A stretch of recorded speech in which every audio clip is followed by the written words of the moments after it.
Selamat pagi dan salam sejahtera untuk kita semua. Selamat pagi rekan-rekan, hari ini kita ketemu untuk pertama kalinya melalui media pembelajaran melalui YouTube. Semoga apa yang dapat kita sampaikan hari ini dapat tetap memberikan manfaat untuk rekan-rekan semua yang mungkin saat ini diperdengarkan di rumah ataupun di kampus. Nah, untuk materi kita di hari ini, kita akan membahas mengenai struktur organisasional dan strategi.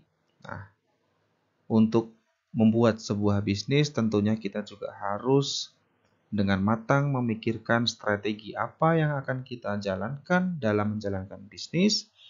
Dan tak lupa karena bisnis semakin lama semakin besar, maka kita tidak boleh melupakan struktur organisasi yang nantinya akan menjadi fondasi dari bisnis yang kita jalankan. Baik, langsung kita mulai saja untuk pembelajaran kita hari ini. Silakan siapkan catatan bagi yang ingin menulis dan sebagainya. Di sini, organisasi dan penciptaan nilai maksudnya adalah kita bayangkan apabila kita memelihara seekor binatang yang cepat atau lambat apabila kita terus memberikan makan, maka binatang tersebut akan tumbuh besar ya, sesuai dengan kodratnya. Begitu juga dengan perusahaan.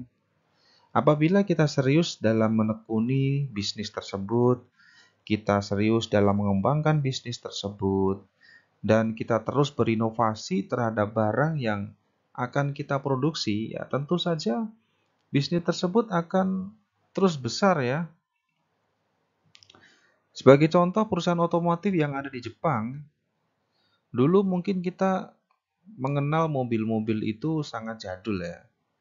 Tapi makin ke sini teknologi yang ada di Jepang itu tidak lagi menggunakan produksi dengan bensin ya untuk bahan bakarnya. Tapi untuk saat ini mereka memproduksi mesin-mesin atau mobil yang menggunakan tenaga listrik, ya kan? Begitu juga ketika saudara nantinya akan membuat atau mendirikan sebuah bisnis, seharusnya memberikan value untuk kedepannya. Jadi jangan stagnan. Misalkan saat ini saudara menekuni bisnis di bidang fashion atau mungkin bisnis di bidang food and beverage. Nah, saat ini mungkin bisnisnya masih door to door ya, atau mungkin masih mengandalkan bisnis sosial media. Ke depan kalau saudara mau iklan tentang bisnis ya, jangan gitu-gitu aja. Ya harus lebih inovatif, mungkin menggunakan seperti iklan yang ada di televisi dengan visual effect yang dan sebagainya. Jadi orang itu melihat langsung terkesima gitu loh. Sehingga akan meningkatkan value dari barang atau produk yang saudara jual gitu loh, seharusnya. Pertanyaan yang timbul dari bagaimana kita menciptakan sebuah organisasi menjadi lebih bernilai. Nah, jawabannya sebenarnya simpel saja ya. Yang pertama, apabila gini, gambarannya gini, apabila saudara ingin menjadi seorang yang healthy person, ya, orang yang sehat, seharusnya makan yang saudara input, makanan yang saudara masukkan ke dalam tubuh saudara ya seharusnya makanan yang sehat. Sehingga akan menghasilkan outputnya apa? Kesehatan yang maksimal, saudara bisa beraktivitas dan sebagainya. Nah, bagaimana kita akan menciptakan organisasi yang bagus, organisasi yang tumbuh berkembang, kalau SDM, informasi, atau sistem yang kita input di dalamnya itu tidak bagus? Bagaimana kita bisa menciptakan kualitas lulusan sebuah university itu menjadi seorang wisudawan yang kedepannya itu kalau mencari pekerjaan itu mudah gitu loh. Tapi kalau tidak ada input yang bagus dari sistem pengajarannya misalkan, ya tidak akan bisa menghasilkan output wisudawan yang berkualitas. Nah, jadi semua itu tergantung inputnya. Jadi bagaimana kita atau saudara menciptakan sebuah value itu tergantung dari sejak merencanakan. Nah, makanya di tugas saya yang minggu lalu itu, saudara saya buat untuk membuat perencanaan bisnis. Nah, Bisnis bisa menjadi matang dan bagus kalau perencanaannya buruk, maka yang terjadi adalah kedepannya ya hanya musiman saja ya, tidak bertahan lama. Nah, struktur organisasional menurut beberapa pakar. Nah, di sini kita garis bawahi dari yang paragraf terbawah aja. Menurut Heath, Ireland, dan Hoskinson tahun 2005, struktur organisasi berkaitan dengan hal formal yang dalam organisasi berhubungan atau berkenaan dengan pelaporan prosedur, kontrol, dan sebagainya sehingga akan mempengaruhi dalam proses pengambilan keputusan. Nah, kita ibaratkan begini nih. Misalkan kita membuat semacam sebuah struktur organisasi untuk sebuah bisnis saudara yang menjual barang-barangnya itu resmi, jadi tidak berupa fashion atau mungkin berupa entertainment ya. Nah, bagaimana kita bisa menciptakan sebuah organisasi itu yang nantinya ketika saudara sebagai seorang owner itu bisa mengambil keputusan terkait dengan struktur yang sudah saudara buat. Nah, jadi gambaran lebih sederhana begini. Bagaimana kita bisa menciptakan sebuah produk yang bagus, tapi kalau tim yang saudara buat itu tidak bisa memberikan masukan yang bagus, maka yang terjadi apa? Ya, kita nggak bisa mengambil what next untuk langkah bisnis kita. Nah, maka dari itu, kalau mau besar bisnisnya, bangunlah sebuah tim yang bisa saudara drive atau paling tidak bisa memberikan value atau paling tidak bisa memberikan nilai manfaat untuk keberlangsungan bisnis. Jangan hanya berdasarkan faktor saudara atau mungkin faktor ada hubungan saudara atau faktor teman dekat. Jangan sekali-kali mengandalkan bisnis dari faktor kedekatan, tapi ambillah tim yang profesional. Nah, kita masuk ke dalam kontrol organisasional. Baik, di sini saya mengambil contoh-contoh yang menurut saya lebih penting. Jadi kalau saudara melihat ada sesuatu yang ingin ditanyakan, langsung saudara bisa tanyakan melalui teman atau ketua kelas, atau bisa langsung saudara tulis di bawah. Itu ada komentar, saudara tulis langsung di situ. Yang bertanya nanti tentu saja akan mendapatkan poin nilai. Kita garis bawahi untuk kontrol strategik. Nah, kontrol ini ya selalu digunakan untuk mengevaluasi bagaimana perusahaan dapat berfokus dalam implementasi strateginya. Gimana contohnya? Misalkan saudara sudah menjalankan rencana yang sudah dibuat matang, tapi ada kalanya kita harus bisa mengevaluasi loh. Misalkan saudara saat ini menjual produk fashion, sudah dijual melalui media sosial, sudah rajin live di TikTok, sudah rajin live Instagram. Oke lah, penjualannya itu bisa 10 piece, 20 piece per hari atau mungkin setiap live ya ada yang lihat. Tapi kita evaluasi dong. Misalkan setiap live ada 100 viewers misalkan. Tapi yang beli kira-kira berapa tuh dari 100 viewers? Ada enggak probabilitasnya 10%-nya aja dari total viewers? Kalau probability 10% aja enggak masuk, nah karena kan probabilitas statistik itu kan yang bagus 10% paling tidak. 10% enggak masuk, atau berapa? Dari 100, 10%-nya berapa? 10 ya. Enggak ada 10 yang melakukan eksekusi pembelian, hanya 9 mungkin. Ya kita evaluasi apa yang kurang dari strategi saya, apa yang kurang dari kegiatan live penjualan saya. Kok hanya sekian yang beli? Yang salah di mana? Apakah saya tata bahasanya kurang menarik gitu loh. Dan sebagainya, yaitu yang bisa mengevaluasi by riset. Saudara lihat dari TikTokers yang lain yang eksekusinya lumayan, kemudian viewers banyak yang beli banyak. Nah, saudara evaluasi dari kejadian-kejadian yang sudah dari pesaing saudara lakukan. Nah, tidak bisa kita rencanakan hari ini nanti akan diatasi dengan begini dan begitu. Tidak bisa, itu berdasarkan pengalaman dan jam terbang dan hanya saudara sendiri yang bisa mengevaluasi. Jadi kuncinya itu jangan langsung berpuas diri terhadap hasil yang didapat. Kemudian terkait dengan kultur organisasi. Nah, budaya organisasi. Nah, kita ambil singkat aja. Bagaimana saudara akan menciptakan sebuah budaya yang akan saudara bangun dalam bisnis, ya, akan mempengaruhi sebuah value. Mungkin di antara saudara pernah ada yang kenal dengan John LBF yang viral di TikTok itu loh. Dia membangun kultur organisasi itu dengan reward dan santai tapi serius gitu loh. Nah, kita juga harus bisa membangun bisnis itu. Atau kita mengambil contoh di kampus kita ya. Di kampus kita ini, budaya perusahaannya itu dengan humanisme. Pokoknya gimana caranya memandang sisi perusahaan dan profit itu tanpa mengesampingkan sisi humanis. Contohnya humanis ya gampangnya begini. Misalkan ada beberapa dari dosen yang ketika mengajar ya membawa anak, tapi anaknya tidak ikut masuk kelas, tapi ada di lingkungan kerja gitu. Boleh gitu loh. Karena ada humanisme seorang orang tua, bapak atau ibu yang memang tidak bisa meninggalkan anaknya ketika bekerja kan banyak. Atau mungkin ketika ada izin sakit ya diperbolehkan. Jadi ketika tidak masuk terus-menerus ternyata karena memang dia sakit parah. Misalkan mohon maaf.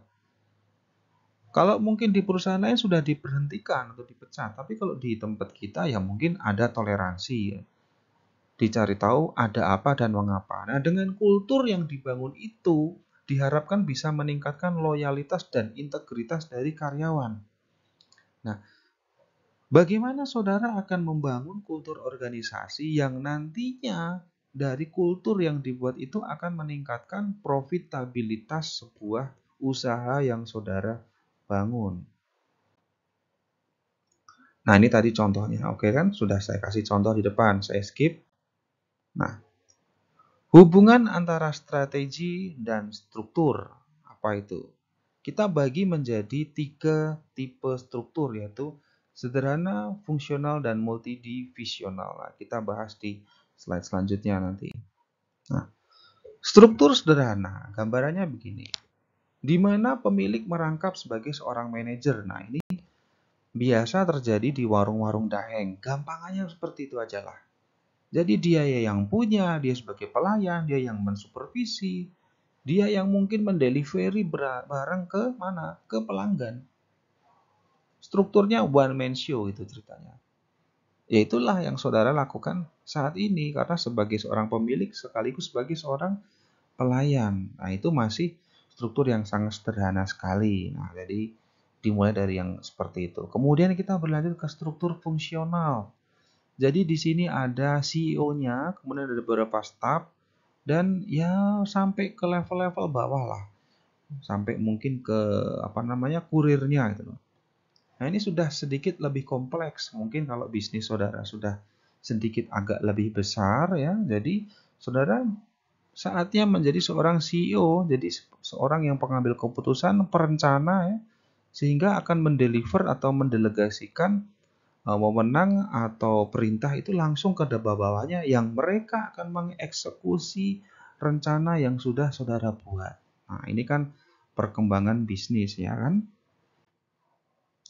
Kemudian kita lanjut di struktur selanjutnya yaitu multidivisional. Nah, jadi di sini gambarannya perusahaan sudah semakin besar ya kan. Jadi kita lihat dari 3 keuntungan atau bentuk strukturnya. Yang pertama, manajer perusahaan dapat memantau secara akurat kinerja setiap bisnis yang ada. Artinya apa? Manajernya bisa memantau. Jadi ibaratnya masih turun tangan dan masih melihat bisnisnya itu sekarang sebesar apa gitu loh. Nah, kemudian dapat membandingkan antara divisi yang ada untuk memperbaiki. Dia lebih turun lagi ya, tapi dia akan membandingkan misalkan antara divisi promosi, kemudian divisi akunting, dan divisi yang lain yang berhubungan support dengan penjualannya. Dia akan benchmark ya, membanding-bandingkan antara ketiga divisi atau lebih itu ya. Kemudian dilihat apakah salah satu personel itu masih cocok di situ gitu. Jangan-jangan yang ahli marketing itu sebenarnya ahli dalam bidang accounting. Nah, ini kan hasil dari evaluasi yang dilakukan oleh manajer. Nah, makanya kalau saudara besok punya karyawan ya harus dievaluasi. Karyawan-karyawan itu jangan-jangan tidak tepat pada posisinya. Nah, makanya kan harus orang yang tepat pada posisi yang tepat. Nah, biar apa? Biar maksimal gitu loh.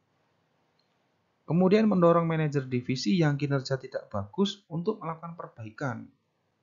Nah, ini sering terjadi di semua perusahaan. Tidak hanya satu perusahaan. Semua perusahaan dan semua universitas. Nah, saya bilang, semuanya memiliki masalah yang sama. Bukan berarti orang yang ada di puncak posisi manajer, dia menjadi lebih bagus daripada yang di bawahnya. Itu semuanya. Jadi tidak hanya kita menunjuk salah satu perusahaan, itu sudah masalah yang klasik. Orang di atas itu kadang-kadang hanya bisa nyuruh. Kamu kerjakan A, kerjakan B. Belum tentu yang nyuruh kerjakan A dan B itu lebih baik atau mungkin lebih bisa. Nah, itu rata-rata itu namanya boss syndrome. Itu sudah jamak terjadi di semua perusahaan. Nah, jadi sebagai seorang owner, ya, kita mendorong seorang reviewer atau orang kepercayaan untuk melihat yang nggak bagus, ya harus segera diperbaiki. Dengan cara apa? Dilakukan training secara berkala. Jadi walaupun sudah posisi manajer, nggak boleh lepas dari training karena ya dia harus tetap up to date terhadap apa? Berita atau informasi atau mungkin strategi-strategi perusahaan yang saat ini lebih terbaru. Jadi mungkin dia dulu masih ibaratnya promosi menggunakan media flyer, media door to door, kemudian pameran, pameran yang masih marketingnya nempel sana nempel sini, memaksa membagikan flyer. Saat ini untuk Gen Z atau generasi Z itu sudah sangat tidak bagus dan tidak cocok lagi ya mereka.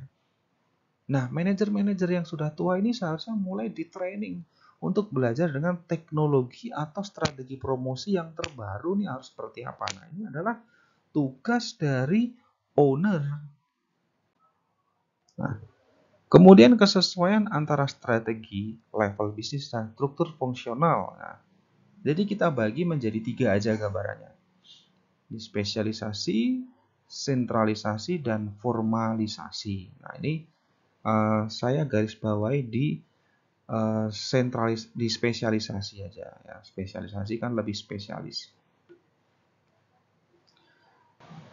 Jadi ketika akan menempatkan pejabat struktural atau mungkin besok ketika saudara menjadi seorang owner menempatkan posisi yang struktural itu atau strategis harus yang terspesialisasi. Misalkan bisnis di bidang apa? Contohnya fashion aja lah gampangannya. Untuk di bagian desain harus menempatkan orang yang spesialisasi di bagian desain dan visual effect atau desain grafis. Nah, nggak ada cerita orang yang jurusan manajemen ditempatkan di bagian desain grafis. Ya mungkin dia punya keahlian khusus, nah itu pengecualian ya. Tapi kalau nggak punya spesialisasi di bidangnya, maka boss syndrome itu akan terjadi. Nah, untuk itulah saudara, harapannya ketika mendirikan sebuah bisnis ya harus centralize. Tuh ya. Nah, kemudian untuk lanjutannya. Baik, untuk lanjutannya kita garis bawahi di strategi cost leadership. Jadi di sini merupakan struktur yang cocok karena apa? Dapat menciptakan kultur rendah biaya di mana karyawan berupaya untuk mereduksi biaya. Ini gambarannya. Kita ibaratkan kita ini adalah perusahaan startup yang mana baru berdiri. Dan tentu saja namanya startup pengennya apa? High cost ya, atau low cost, high income.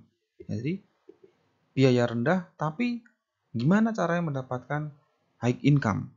Nah, kalau kita menerapkan culture atau struktur untuk menciptakan low cost, jadi gimana caranya menerapkan karyawan kita ini untuk dapat menekan biaya operasional perusahaan. Nah, misalkan begini, akan melakukan promosi secara digital. Di Instagram, di TikTok itu ya pasti ada namanya promosi yang tak berbayar. Nah, gimana caranya meningkatkan promosi digital melalui TikTok, melalui Instagram yang tidak usah berbayar, tapi bisa maksimal? Gimana? Kan kepengen menekan biaya rendah, tapi pengen menaikkan hasil dengan konten yang bagus. Ya, berarti mencari seorang yang ahli videografis, menciptakan angle-angle yang bagus dalam pengambilan video, kemudian editingnya yang menarik mata. Kita gambarannya gini aja deh. Nonton, kalau saudara perhatikan kontennya Denny Sumargo yang pebasket sombong, menantang basket-basket itu, kita ngelihatnya biasa aja sebenarnya awal-awal itu. Cuma nonton orang basket 1 lawan 1, apa menariknya? Dulu ya, setahun yang lalu saya lihatnya itu biasa banget. Tapi makin ke sini, video editornya itu diganti karena kan banyak nih anak-anak sekarang ya senang dengan dunia anime, dengan wibu ya, banyak banget kan sekarang. Nah, jadi editingnya videonya Denny itu dibikin seolah-olah adalah film anime. Ya, saudara perhatikan sendiri deh di YouTube-nya itu. Jadi tidak hanya sekedar basket aja, tapi menjadi basket yang ada animenya. Jadi orang yang tidak senang basket ya tertarik pengen lihat, wah ada gebrakan apa lagi nih videonya, ada editing yang bagaimana lagi nih. Jadi seolah-olah bisa menarik perhatian ya. Jadi akhirnya apa yang terjadi? Viewersnya nambah. Nah itu kan contoh untuk low cost, tapi menaikkan apa? Kualitas. Nah, itu yang harus saudara lakukan dan saudara pikirkan dari sekarang. Karena nantinya ya, ketika di tugas akhir ya saudara harus bisa menjual barang atau produk yang orisinil dari hasil buah karya saudara sendiri ya. Dan harus laku ya. Ya terlepas saudara akan menggerakkan seluruh keluarga ya, untuk membeli barang saudara ya. Ya itu terserah, tapi kan paling tidak itu ada kebanggaan tersendiri ya ketika barang yang kita jual dibeli oleh orang yang tidak kita kenal. Nah ini yang harus saudara pikirkan dari sekarang. Bagaimana memikirkan produknya, dari sisi uniknya, strategi penjualannya, kemudian eksekusi pada saat orang bertanya, sehingga menjadi apa? Deal. Nah, baik, jadi untuk hari ini ya, untuk materi video kita cukupkan sampai di sini. Terima kasih atas atensi yang sudah berikan. Kita bertemu lagi di next video untuk materi selanjutnya. Terima kasih, saya tutup.